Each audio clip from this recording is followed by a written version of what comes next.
You've been reading people your entire life by watching all the wrong signals, the words they choose, how confident they seem, the kindness they display when someone's watching, their credentials, their composure, their reputation. All of it controllable, all of it fakeable. And you've been burned by this. Someone showed you exactly who they wanted you to see, trustworthy, composed, genuine. You believed it. You invested in it.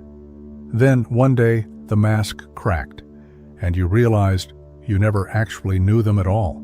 The version you trusted was a performance, and the real person was hiding underneath the entire time. Most people think this means they're bad at judging character. They're not. They're just watching the performance layer, the part people consciously control, instead of the patterns they can't hide.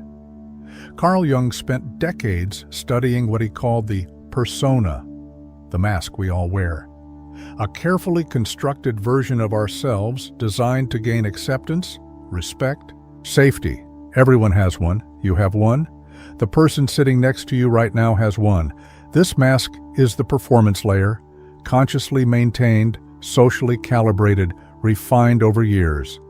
But here's what Jung discovered that most people never learn. No matter how carefully someone constructs their image, their real nature leaks out. It slips through in patterns they cannot fake, patterns that operate completely outside conscious control. And these patterns reveal everything, not who they're trying to be, who they actually are when the performance costs too much energy to maintain. There are two invisible signals, two psychological patterns that expose authentic character beneath the mask. Not their words, not their achievements, not how they act when they know someone's watching. Two unconscious mechanisms that bypass the performance entirely. The first reveals itself in what people judge. The second reveals itself in how they collapse under pressure. Both operate outside conscious awareness, which is precisely why they're so reliable. Most people spend their entire lives being fooled because they're watching what someone can control. You're about to learn to watch what they can't.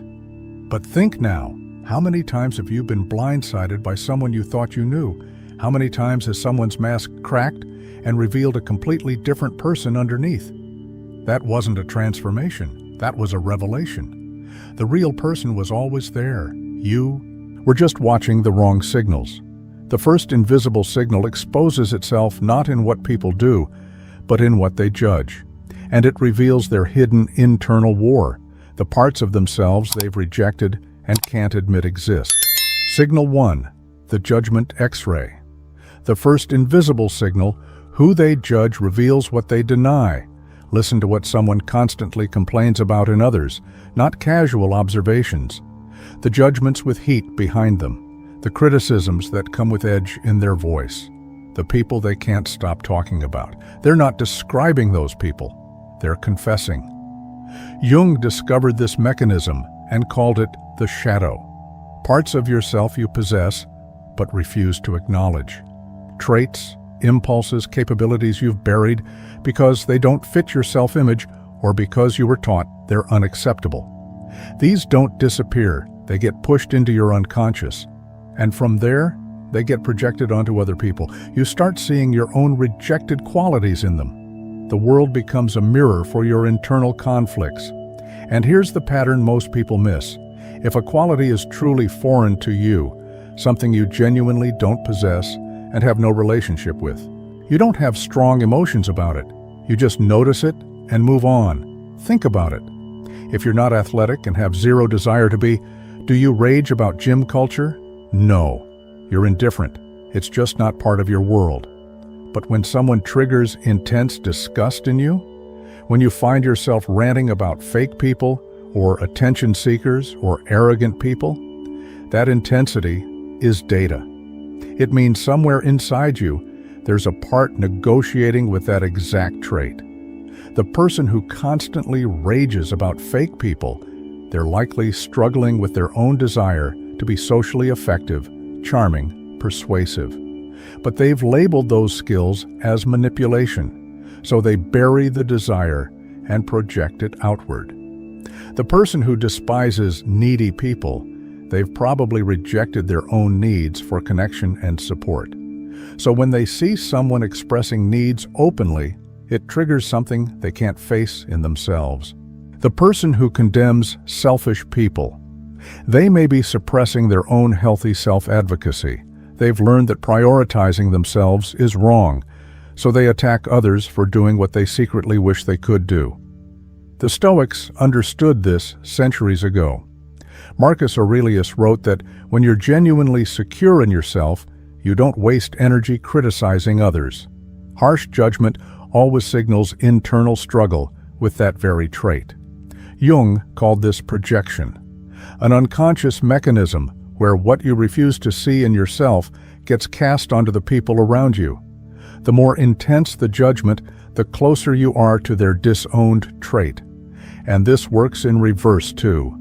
The people someone puts on a pedestal, the ones they constantly praise as so confident or so talented or so authentic.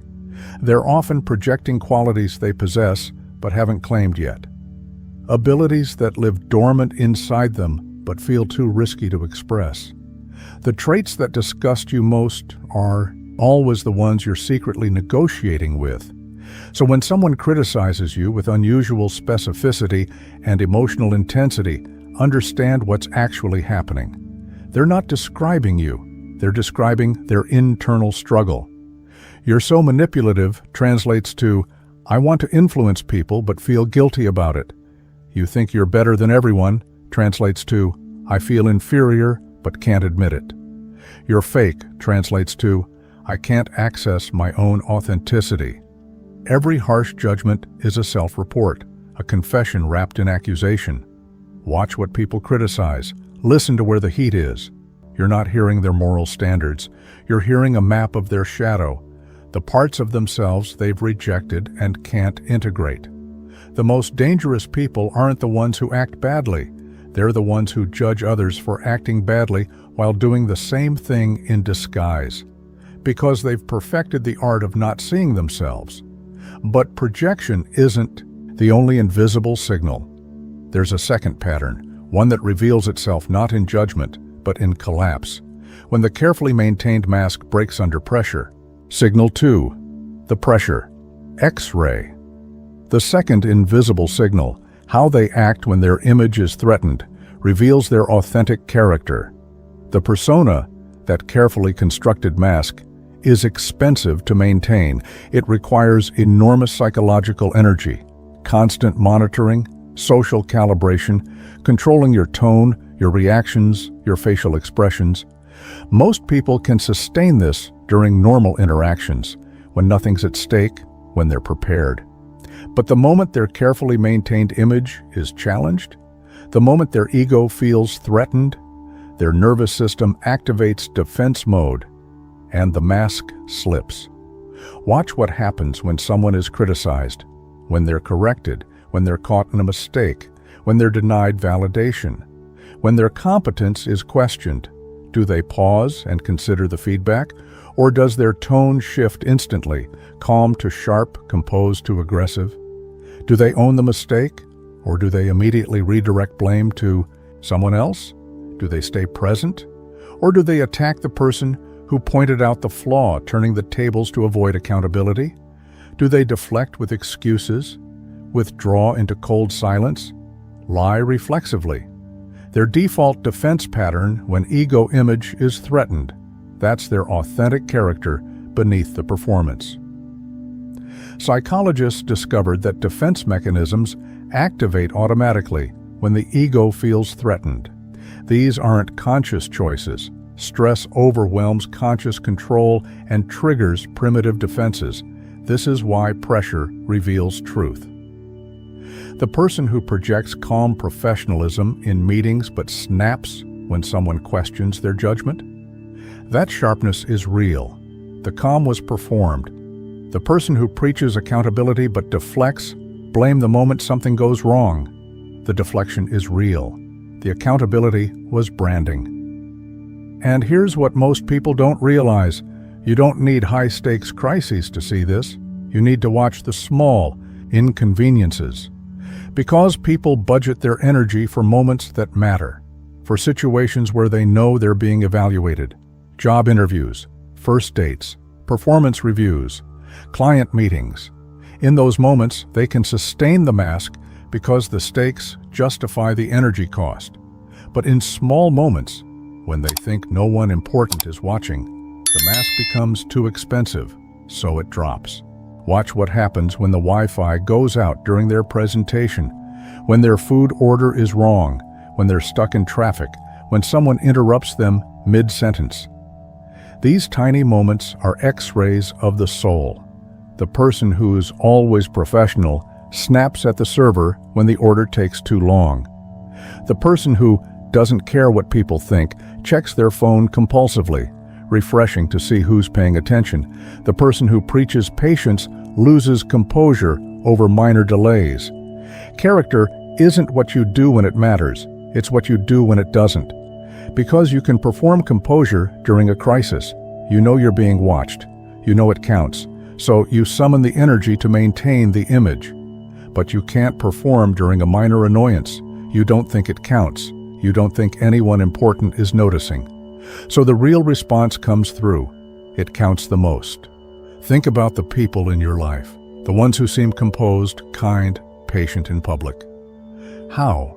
Do they act in private when something small goes wrong? How do they treat people who can't do anything for them? How do they respond when no one they're trying to impress is watching? That's who they are. The mask doesn't slip during disasters. It slips during inconveniences.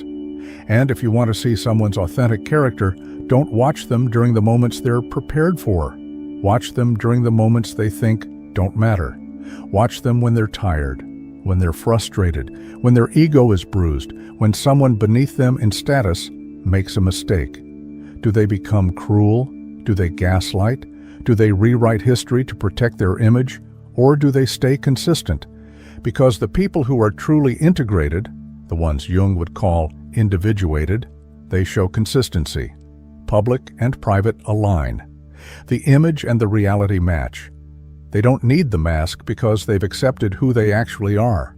But most people? The mask is everything. And when it cracks, what comes through isn't a transformation. It's a revelation. The person was always there. You just weren't watching when the performance became too expensive to maintain.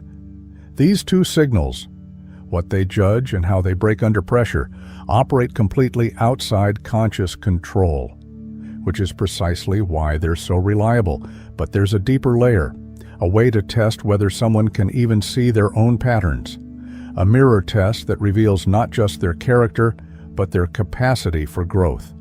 Now turn the lens inward.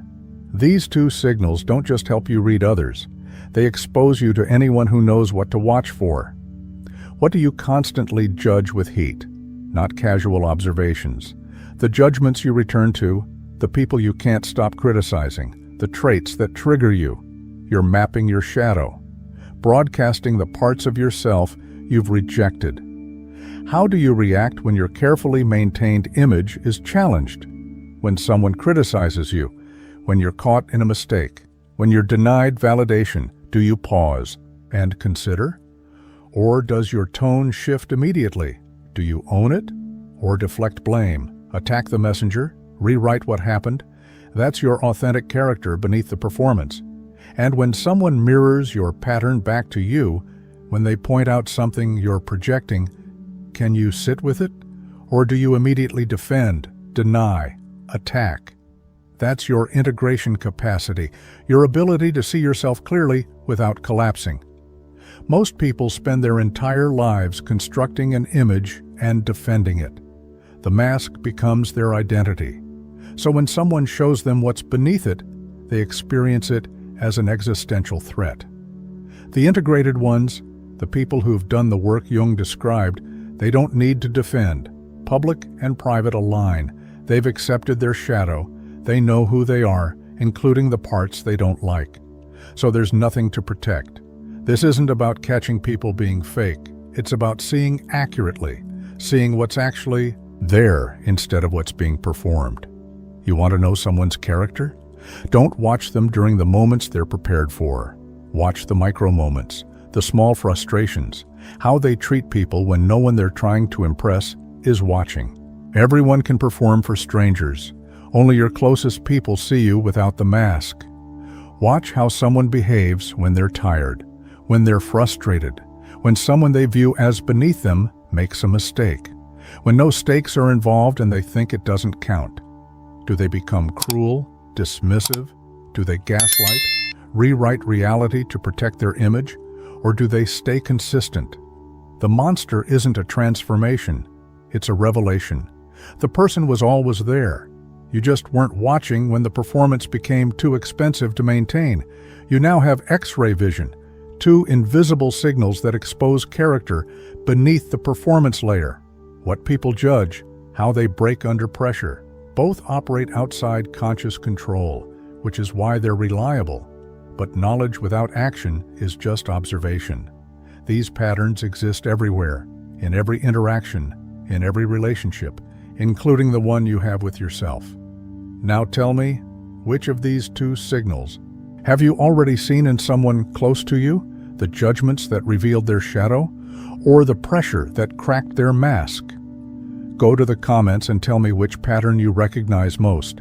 And if you're willing to be honest, have you caught yourself in either of these patterns? If this showed you something most people will never see, if this equipped you with a lens that cuts through performance and exposes what's real, then support it. Like the video. Subscribe to the channel. This is for those who refuse to stay blind in a world built on masks.